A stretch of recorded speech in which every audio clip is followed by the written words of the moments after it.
Good morning, Vietnam. Wait, no, that's wrong. Good morning, YouTube. Good morning, wherever you are. To the people who I'm both a little bit worried, but also mostly concerned trolling. Like, are you reading things before you reply?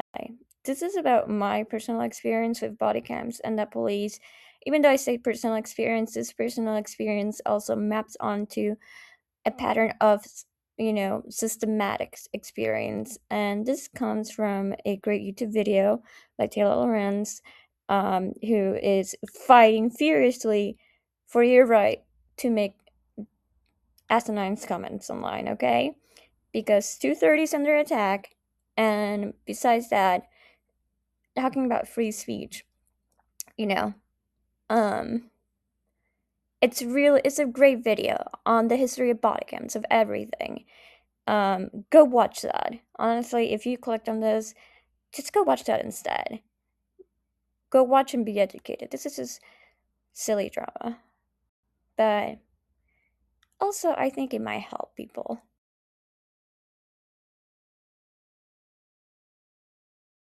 Why did the police back then want it so badly? So body cameras were an extension of this technology that police had started to really like. And as much of the public on video as possible, what they call total information awareness.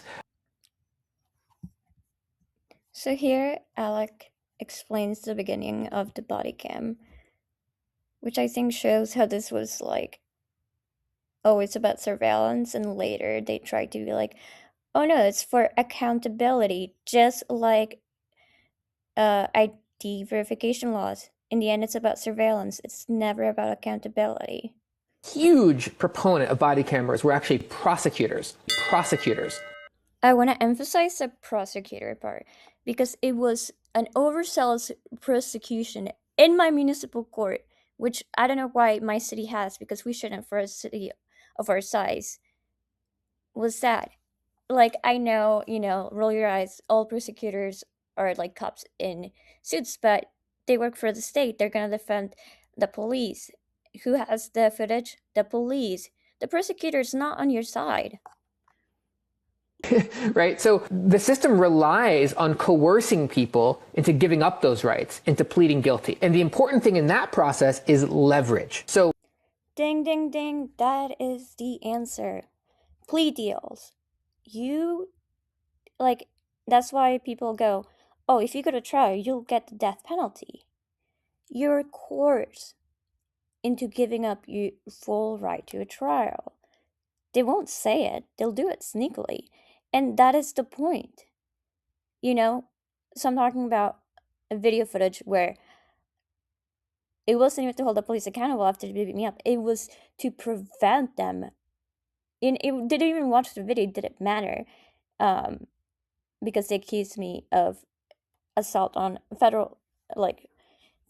on an officer. I tried closing a door, and the officer put out his arm, and then that was his assault. And no video would have done anything. No video. No one was listening to me. It was only through the arduous work of a public defender and me willing to not plead that, and it was stressful. And the police officers could take days off and sick days that I would be paying for. Do you understand? What prosecutors wanted was, especially for very low-level cases, so a lot of the prosecutions around the U.S. are for very low-level misdemeanors, like an unhoused person trespassing somewhere they're not supposed to be, or somebody possessing some drug or something like that, right? So these are the use cases where the body camera really thrives, because it creates really strong evidence that the police can control that coerces people into, instead of fighting their case, and well, now there's a video of it so they can plead guilty more quickly. As you see, it's an entire system. And something the prosecutors wanted, things that people wanted. And as Alec is explaining, that the body cams have not only do not hold people accountable, they also endanger citizens. I was like, holy shit, that's what happened to me. Police brutalized me. And I know how things go.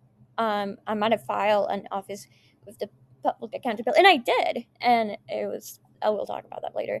But they accused me, they lied, and there was video, and the prosecution had the video. They always had the video. It did not matter. The public defender had to fight, and they kept extending it, and it was so stressful. So wouldn't you just be like, okay, yeah, cops, whatever they said they did, I did it. Forced confessions, does any of this ring a bell? That's why there's not really reform yet. Like Rodney King, it was recorded by a citizen. This is not saying that we shouldn't record them. We definitely can and should, but it's about the fact that they control the footage, and it's being paid by us, and it's being used against us. And I have personally experienced that, but I've also known this is a systematic problem. I have a master's degree in social work. I've done research, so next time you're like, just because someone makes a YouTube video. Anyway, at some point someone's like, well, we still need them.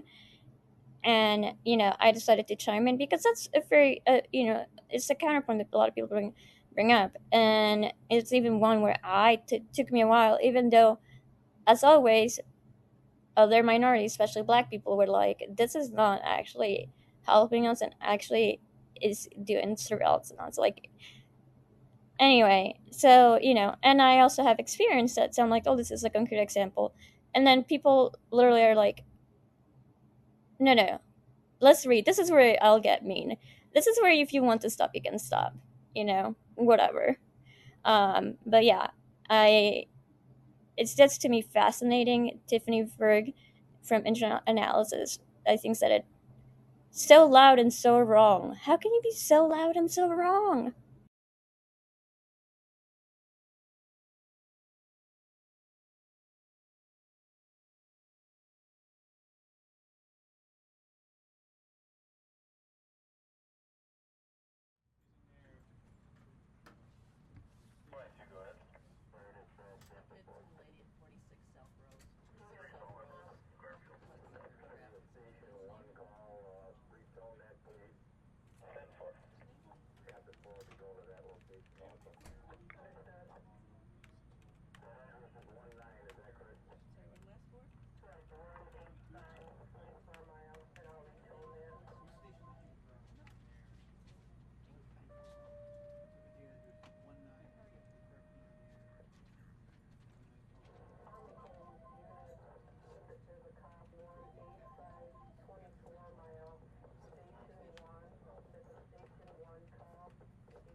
Okay, let's start with the first comment, which is they're like, oh, body cams only do so if you follow through. It is something to assume always about people that they have not followed through, but I followed through once because the video was used against me from the beginning. And two, I even tried to get my local office police of accountability, and they literally, as eight fat pigs cops are sitting on me, and I can't breathe, and I'm screaming that, I'm being tortured. The office of police accountability, it's like, actually, you're not being tortured, and it's not true. Case closed. It really is like that. So before you're like, did you follow through? Maybe, I don't know. And then after I explain everything, including that the video footage didn't do it, no judge ever saw the video footage because my pretrial meetings were dismissed with prejudice, which means it cannot be brought back in the interest of justice, meaning the that it was just ridiculous. And the prosecution got to wait until the last minute for the judge to do that. Those are people's lives and time. And it's stressful, and it just adds more to the trauma. So make sure that, don't speak so, with so much confidence when you don't got a kid.